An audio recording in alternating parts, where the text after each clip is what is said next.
Jonah in the Time of the Kings, written by Anthony Barbera and narrated by the author. Chapter 1. The North Sea, 762 BC. Off the coast of Nordland, on a swelling cobalt ocean inlet, the wind hurls fog through lofty boughs of ancient pine and spruce. Colossal rock formations, as if forced by the hand of God, stand towering above the chilled waters. As the wind sweeps down through the trees, rippling the surface across the inlet, an immense dark gray form lifts itself up from beneath the sea.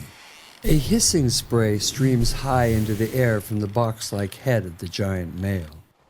Then as the mammoth creature crashes onto its side, it disappears, its powerful tail slipping below the surface.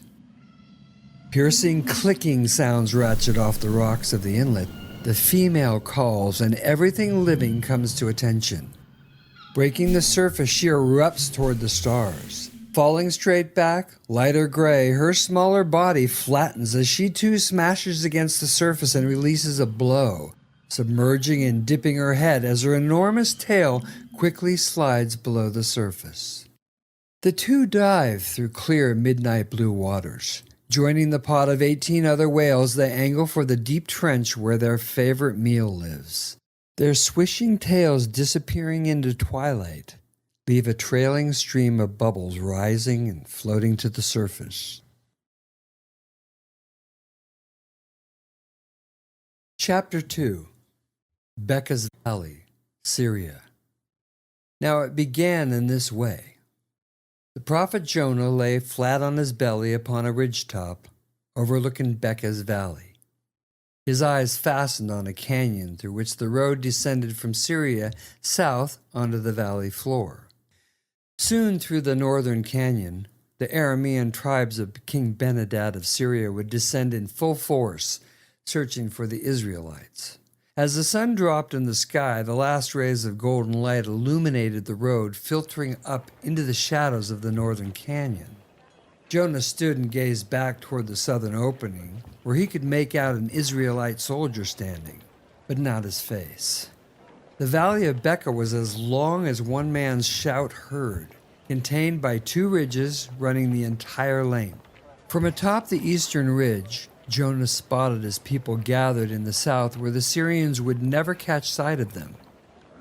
Disappearing from view, the valley twisted at the southern end and funneled into a small passageway, and that was where the Israelites lay hidden. The Battle of Becca's Valley would take place here, between Israel and Syria, as it had so many times before. As shadows descended the valley walls, King Jeroboam II thumped down beside Jonah. He was such an enormous, lumbering target of a man. Jonah wondered how he hadn't been struck down already in some previous battle. The two rested, waiting for King Ben-Hadad and his Syrian army to appear at the canyon entrance. As the king turned his ample face toward Jonah, smiling, discord greeted his thoughts like hot sand. He never liked this handsome prophet from Zebulun. The possessor of gleaming gray eyes, never ruled by what they saw. Carefully thought, Jonah is a prophet of the Lord. He speaks intimately with the Almighty, and I, the king, do not. The two heard the grinding and squealing of the chariots well before they saw them. Emerging from the entrance of the canyon, banners streamed, colored in Phoenician blues and evergreen. Two white war horses pulled the lone chariot. Then another chariot appeared. Two abreast, they emerged into full view upon the valley floor, axles squealing in the light breeze of dusk. Each chariot had two warriors. One was a chariot driver, the other an archer. Looking fiercely about, the archer rode with his bow held half-taut, an arrow at the ready. On the exterior of each chariot was a full quiver of arrows within easy grasp. Their spear tips gleamed in the setting sun, also anchored securely on the right side of each chariot. As the two chariots circled, rattling and screeching, the sound reverberated off the canyon walls. Within moments, one chariot swung back around, now the sentinel of the northern entrance to the valley. Simultaneously, the driver of the second chariot snapped his whip with a stinging crack. The battle horses reared onto their back legs. Harnesses hidebound, they charged down the center of the valley. Reining in, the chariot slid to an uncertain stop, spying out the boulder-strewn sides of the middle valley, peering farther south. The driver shook his head. The Israelites had not arrived. The valley was empty. The battle wouldn't begin for days. The archer dropped his bow, smiling. Good to rest after such a long journey. Men needed a drink and to eat hearty bread and stew before a battle. Around the southern opening, where the gulch narrowed and angled off, the Israelites lay hidden. Again, Jeroboam looked anxiously back to the tight granite corners of the northern opening. Then the Syrian cavalry appeared. Riding upon brightly arrayed horses, they trotted out in rows of 8 behind the lead chariot. They were prancing, nervous horses, with riders looking intently down the valley. As the horses rushed onto the valley floor, the second chariot rolled forward, and the riders followed him in order. Still lying in the grass, King Jeroboam put his hands to his helmet and groaned. Jonah laughed quietly to himself. Jonah turned to Jeroboam with a wide grin, face to face. "I've already told you what the Lord has said. If you don't believe the words of his prophet, perhaps you should take your men home, Jeroboam." "We don't fight this way, hidden like women, Jonah." Jonah stood to leave. With one powerful hand, King Jeroboam tugged on Jonah's leggings. "Get down, Jonah." "They can't see us up here, King." Jeroboam yanked him back to the ground. "If they do, we'll have no surprise." Face to face, Jonah shook his head, pointing west toward the ocean. "The wisdom of the Lord outmaneuvers the ways of men, Jeroboam. From the entering of the Hamath to the Sea of the Plain, that is what you will take back from the Syrians. That is what the Lord has said. That is what he means." The two heard the chanting of men coming to battle well before they saw them. Swiftly, out of the dust of the canyon opening, ran the Syrian infantry. Thousands of them, each man gripping a spear and a shield of bronze. Suddenly, at the sound of a loud horn, the entire army stopped at attention, silent. King Benadad, atop his black Arabian stallion, rode forward and reined his horse in. Grimacing in disgust and shaking his head, he spit onto the ground. There were no Israelites in the valley. Tapping their spears against the ground 3 times and crying out, the infantry broke rank. Soon the rest of the chariots rolled out of the canyon, grinding and shrieking in the dust, rolling up along each side of the infantry and making their way to the front. The valley was deserted. The Syrians would pitch their army here tonight and set themselves in array to do battle with the Hebrews. If the tribes of Israel ever showed up. Jeroboam laid his chin on his hands and complained, "I wasn't expecting so many chariots." Jonah, with his hands cupped over his eyes, said, "Have you forgotten what the Lord did for King David? He will fight for you as well. Prepare to do the work that you were called to do, King, and I will pray to the Lord of armies on your behalf." Jeroboam smiled and slapped Jonah on the back as he crawled backward. "All right, you're the prophet of the Lord. I do not deny that." Yes, I am, King."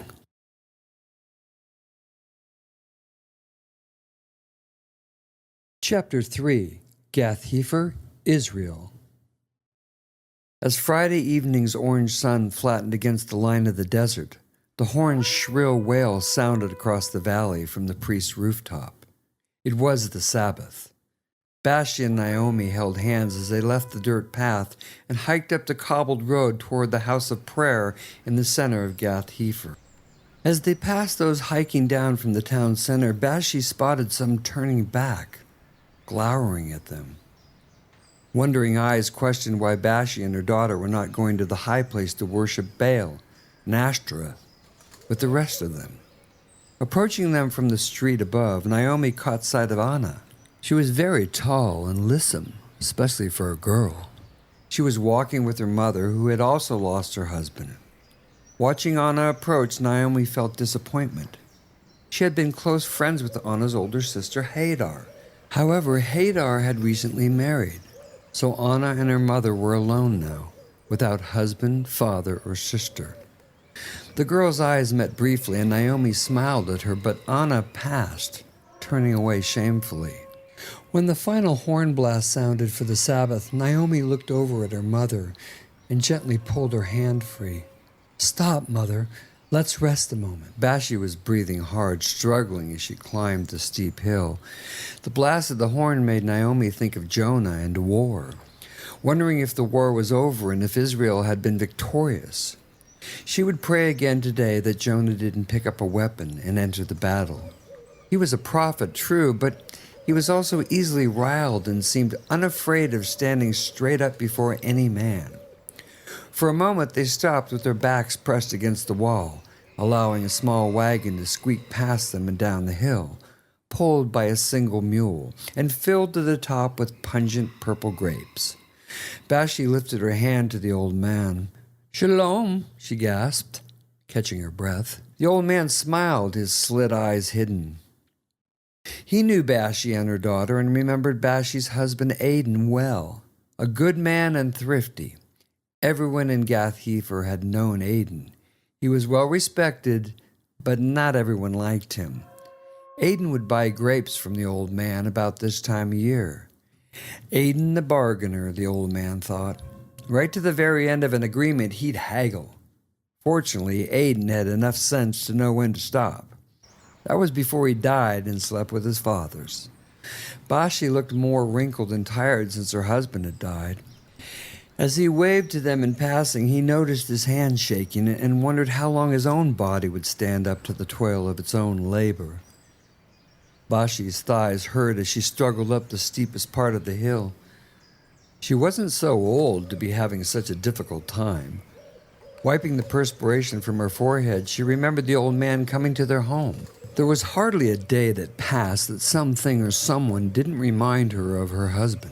Aden had provided for them well, preparing their daughter to be the kind of wife a faithful man would desire. He'd directed Naomi's learning of the scriptures from the time she was a child.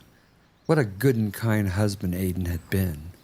Nevertheless, through the years, Bashi had sensed his great disappointment. She bore him only one child, and that child wasn't a male. Sons were the pride of their fathers and the measure of his wife. In these times, to be a widow was very near a curse in Israel. In any case, she would not seek a kinsman redeemer, a brother of her husband, to wed her after Naomi was married to Jonah. Aden's brother Heber was every bit as mean-spirited and as stingy as he could be. Her prayer to God was that she would live with Jonah and Naomi throughout the remainder of her days. She would not give up her home and savings to a relative, and above all, not to Aden's small-minded brother. Those worries are for another day, she thought. I will let nothing spoil Naomi's engagement to Jonah. That is most important. Bashi watched her daughter effortlessly climb before her. It wasn't that long ago that she too was 16 and able to easily stride up those steep roads with loads of fruit and vegetables. Not anymore. She was putting on too much weight and getting old. As life goes, she whispered. Climbing toward the plaza and looking about clearly, Gath-Hepher was no longer as prosperous as the village of Sepphoris. The buildings had aged, many vacant, and the streets were rutted with holes needing repair. Good work was difficult for men to find in Gath-Hepher. Still, here, close to the border of Zebulun and Naphtali, the fruit and grapes grew heartily, clustering and filling with sugar more evenly than anywhere in the countryside. Bashi's old friend Haida and her husband Joel passed quickly, bowing, ill at ease, saying shalom, but only out of courtesy as they headed down the hill and out along the desert path toward little Mount Tabor to worship in the high place. Naomi pulled her cinnamon-colored shawl over her head. Glancing back, she watched them as they hiked down the cobbled road, keeping to the shade.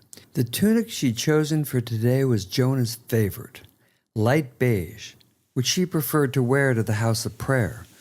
Her grandmother had made it especially for her, embroidering it with a square woven pattern across the front. Its intricate yellow stitching accentuated the outer lines, reminding Naomi of her. From the street above, finally striding downhill to the house of prayer, mother and daughter smiled at one another as they entered the cobblestone plaza surrounded by closing shops and withdrawn awnings. This time of day, more often than not, became annoyingly windy. For a time, the wind would buffet from the west, billowing and lifting sand into the plaza. Mysteriously, all of a sudden, it would end, leaving everything in a shroud of chalky dust. Directly ahead, upon the lowest part of the hill and overlooking the desert, was the place of prayer. Below, the rooftops sat scattered down the hillside amidst grapevines woven in anywhere they would fit.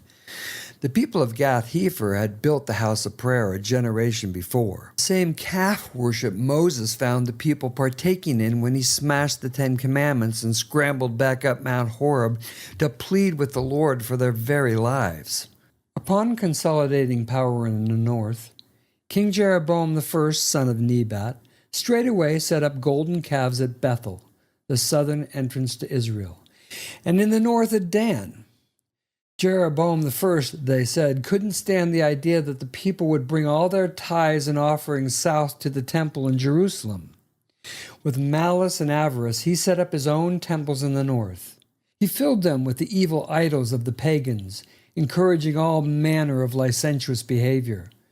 The once great country of Israel was split in two, Israel in the north and Judah in the south. It rattled the ancestors. Father and grandfather would shake with anger, especially on holy days, reminding the family and any neighbor who would listen that they were all fortunate the Lord of heaven hadn't already wiped the north as a man wipes a dish, cleaning it and turning it upside down. Now Jeroboam II was continuing down the same foul, malignant pathway as his namesake. The women entered the house of prayer and made their way to the northern part of the room. So few were coming to worship anymore. Bashi knew why. This lustful King Jeroboam II is breathing rebellion straight into the very face of God. The temple is God's home. The children of Israel were to tithe unto the Almighty so that his holy words could be maintained throughout the generations, protected and made plain for the people of Israel. Instead, they were encouraged to worship at the king's temples, or upon the hilltops, where even the wives joined in their unspeakable behavior. Bashi apprehended that in their daily business, the idolaters favored each other more and more. If you were one of them and you took part in their abominable ceremonies, giving to their idols as they did, you were favored. From every corner of the country, it was taking its toll. The women didn't speak openly, but they knew that more and more the men were going to the temples in Dan and Bethel, where Jeroboam was providing everything they desired. The men gave liberally to those other temples, and not to the houses of prayer. They were all growing increasingly dishonest in their drunken selfishness. She had to be careful in any dealings she made now.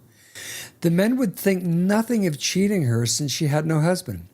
And beyond that, each neighborhood was assigned a gatekeeper, one who was provided by the king to supposedly protect the citizens, but who was in actuality a busybody and a spy. Ultimately, the king wanted complete control of Israel and everything dwelling within it. At the rate things were going, soon the worship of the true God of Israel would be outlawed in Israel. Slabs of white limestone formed the floor of the prayer house. The walls were thick, rough on the exterior, but smooth on the inside. Several colonnades formed the body and structure of the room. Streams of light illuminated areas of the prayer house from small openings cut in the roof, the light shifting throughout the day. The women bowed as they walked around to the raised women's gallery to sit upon the stone benches. At the south end of the house of prayer, facing north, stood a replica of the Ark of the Covenant. Carved of gold, it contained the house's sacred scrolls of the law and the Psalms. Steps led up to the ark, and before the ark hung the veil, fashioned from the material of fine-combed linen. Below the ark and facing Bashi and Naomi were the seats of honor for the priests of the house of prayer and the honorable, where Bashi's father and grandfather had sat. The holy lamp standing alongside the ark was never to stop burning, signifying the truth of the light of Jehovah living in his house.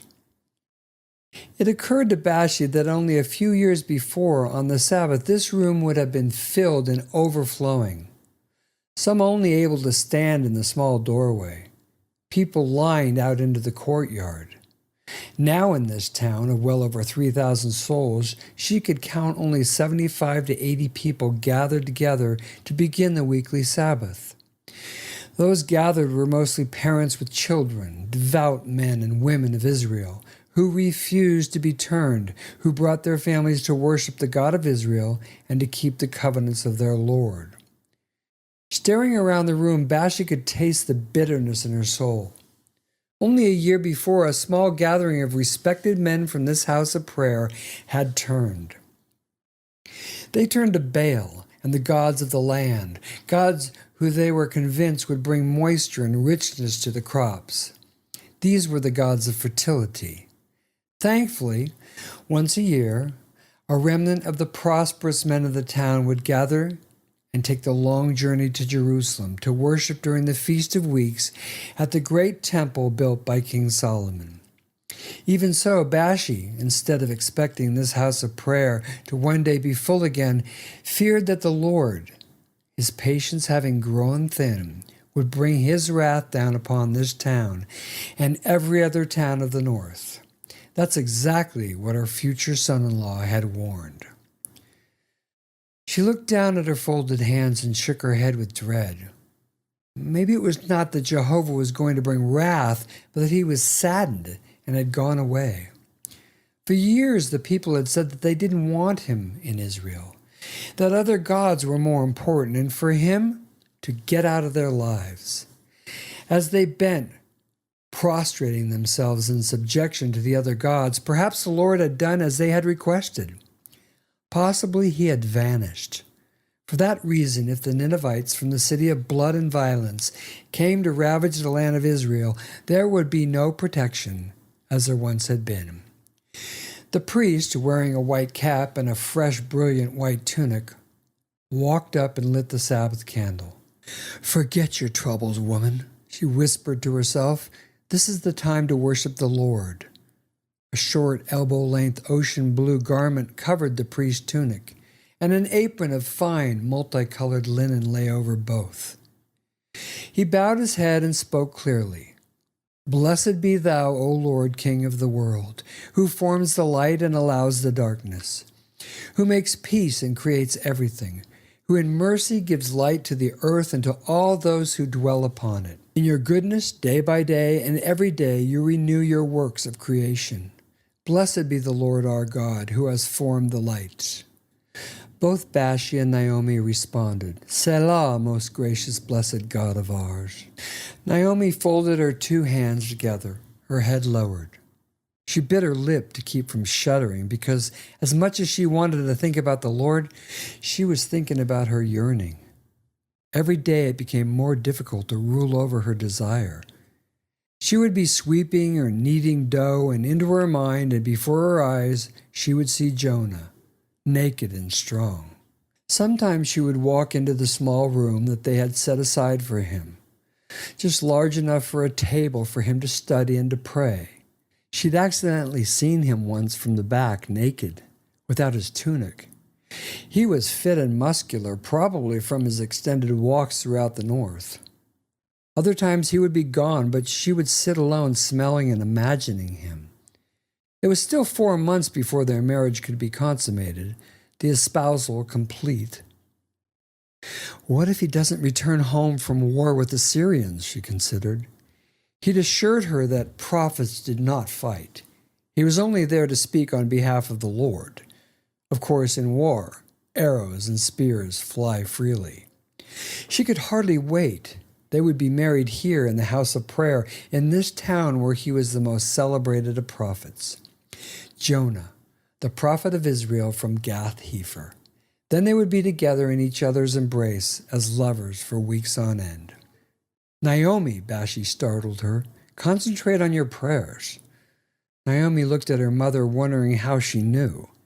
Bashi smiled at her. "I know the thoughts of a young woman."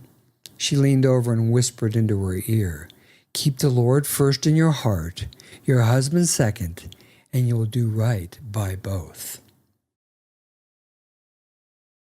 Greetings, this is Anthony Barbera, and I hope you enjoyed this short preview of 3 chapters of Jonah in the Time of the Kings. If you'd like to listen to it on Spotify or Audible, it is there and available. If you have an account, I guess, you can listen to it for free. Also, you can get it at audiobook sellers everywhere. So in the words of Jonah, gratitude, and I thank you very much and look forward to hearing from you soon. Bye now.